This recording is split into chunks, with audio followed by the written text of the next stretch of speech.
Profecias de São Francisco de Assis. Sobre a Grande Tribulação.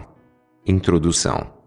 Giovanni di Pietro di Bernardone, o mais conhecido como São Francisco de Assis, viveu de 29 de abril de 1182 a 3 de outubro de 1226. Foi um frade católico nascido na Itália. Depois de uma juventude irrequieta e mundana, voltou-se para uma vida religiosa de completa pobreza, fundando a Ordem Pobre dos Frades Menores, comumente chamada de Ordem Franciscana, que renovaram o cristianismo de seu tempo, com o hábito de sair pregando a palavra, enquanto que as outras ordens religiosas de sua época costumavam trancar-se em mosteiros, e com sua crença de que o Evangelho devia ser seguido à risca, imitando-se a vida de Cristo, desenvolveu uma profunda identificação com os problemas da humanidade, assumiu a prática da caridade, procurando colocar em prática a humanidade ensinada pelo próprio Cristo. A profecia de Francisco de Assis faz referência a um período de grande tribulação, perseguições e massacres violentos que os cristãos sofreriam após a queda do Império Bizantino e a ascensão do Império Otomano. Porém, mais especificamente fala sobre um papa que se infiltrou na ordem da Igreja, assumindo o lugar do papado, sem ter sido eleito. Historicamente, alguns papas se enquadram nessa profecia, mas o que mais se enquadrou perfeitamente foi o Papa Júlio II, que assumiu o papado 50 anos após a queda do Império Bizantino, que foi quando os otomanos tomaram Bizâncio e começaram a ganhar o domínio sobre a Europa, pelo comando do sultão Maomé II, em 1453. O Papa Júlio II era de família nobre, que atuava no meio político. Ele não era um cristão praticante. Por meio de articulações políticas, fez acordos com nobres suíços, que lhe forneceram forças militares chamadas de Guarda Suíça. Apoiado por esses militares, perseguiu e matou um número considerável de clérigos da ordem sucessória papal originária e todos que se opuseram a ele, e com isso usurpou facilmente o trono papal, sem ter sido eleito ou preparado para isso. Governou de 1503 a 1513. Mudando a doutrina originária da Igreja, ele solicitou o Concílio de Latrão V, dentre muitas outras doutrinas. Ele aboliu a crença milenar da prática da caridade e das boas obras como mérito da salvação, e começou a ensinar e praticar a venda de perdões, indulgências, aos cristãos para financiar a construção de uma nova Basílica de São Pedro. Ele era amigo particular e mentor dos famosos pintores e escultores, Bramante, Rafael e Michelangelo. Foi durante o seu papado, inclusive, que Michelangelo pintou o icônico teto da Capela Sistina. O Papa era um grande amante das artes e das esculturas. Acredita-se que ele tenha sido um dos precursores, ou quem deu início à tradição de confeccionar imagens de esculturas e de santos, que é adotada até hoje pela Igreja Católica.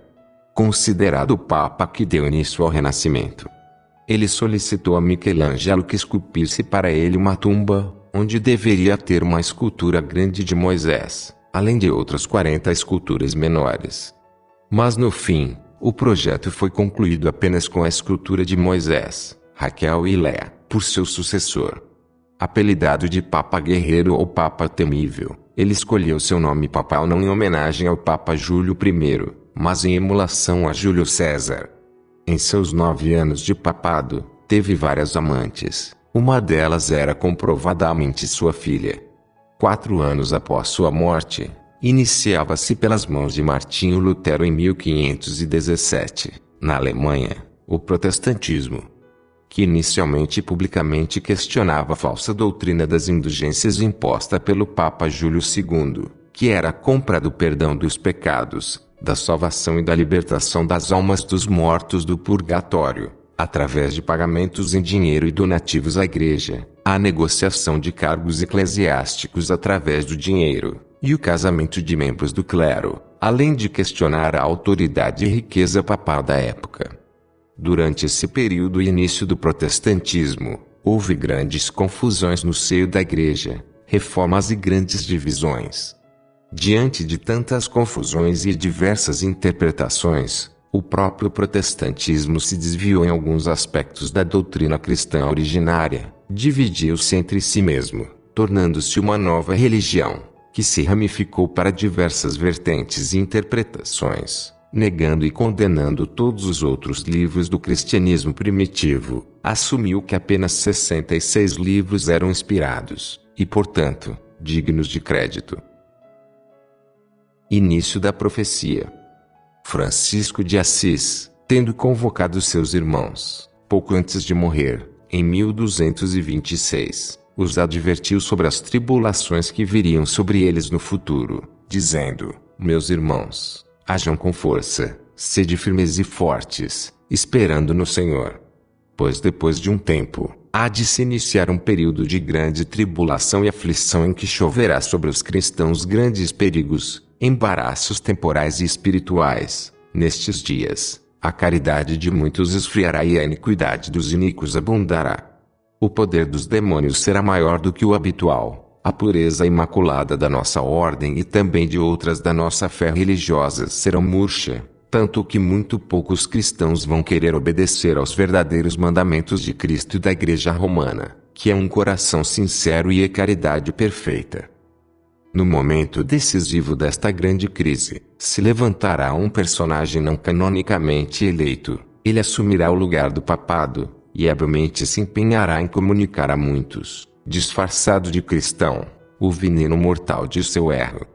Então os escândalos se multiplicarão no meio da Igreja Romana, nossa congregação cristã será dividida, e muitos entre as outras ordens serão completamente destruídos, porque seus membros não se oporão, mas consentirão com o erro que será ensinado. Haverá tantas e tantas opiniões e divisões entre o povo, assim como entre religiosos e clérigos, que se esses dias ruins não fossem abreviados, como os evangelhos proclamam, até mesmo os eleitos cairiam na prática dos ensinamentos erráticos. Isso se em tal furacão eles não fossem protegidos pela imensa misericórdia de Deus. Então nossas regras e nosso modo de vida, de humildade, pobreza, boas obras e caridade, serão atacados violentamente por alguns. Surgirão tentações terríveis. Mas aqueles que foram testados e continuaram no caminho do bem e da prática da caridade, receberão a coroa da vida. Haverá vida eterna para aqueles que se mantiverem firmes e calmos, colocando sua única esperança em sua fé cristã, e que resistirão firmemente às tentações, que foram permitidas para a prova dos eleitos. Aqueles que, no fervor do Espírito, se apegarem à prática da piedade, praticando a caridade e zelando pela verdade, serão perseguidos e insultados e serão tratados como desobedientes e cismáticos. Porque seus perseguidores, incitados por espíritos malignos, dirão que é uma grande homenagem a Deus, matar e fazer desaparecer da terra esses homens. Então o Senhor será o refúgio dos aflitos e Ele os salvará porque eles terão esperado nele. E então, para se conformar com sua cabeça, eles agirão de acordo com a fé e escolherão obedecer a Deus ao invés dos homens, ganhando a vida eterna pela morte. Não querendo consentir com aqueles ensinamentos erráticos e com engano, eles absolutamente não temerão a morte. Então a verdade será mantida, oculta em segredo durante muito tempo por pregadores do Evangelho, enquanto que outros a pisotearão e a negarão. A santidade em vida será ridicularizada por aqueles que professam a fé cristã apenas no exterior. Será por causa disso que nosso Senhor Jesus Cristo enviará para eles, não um pastor digno, mas um exterminador. Comentário: nessa parte final, onde se diz que o Senhor enviará para eles, não um pastor digno, mas um exterminador, está fazendo referência ao avanço e domínio dos turcos otomanos sobre a Europa, que culminou com a morte e o extermínio de muitos cristãos. Fim. Ficamos por aqui. Se inscreva no canal e ative o sininho de notificações e procure sempre interagir com o canal para que o YouTube possa lhe encaminhar um alerta de novos vídeos assim que forem postados.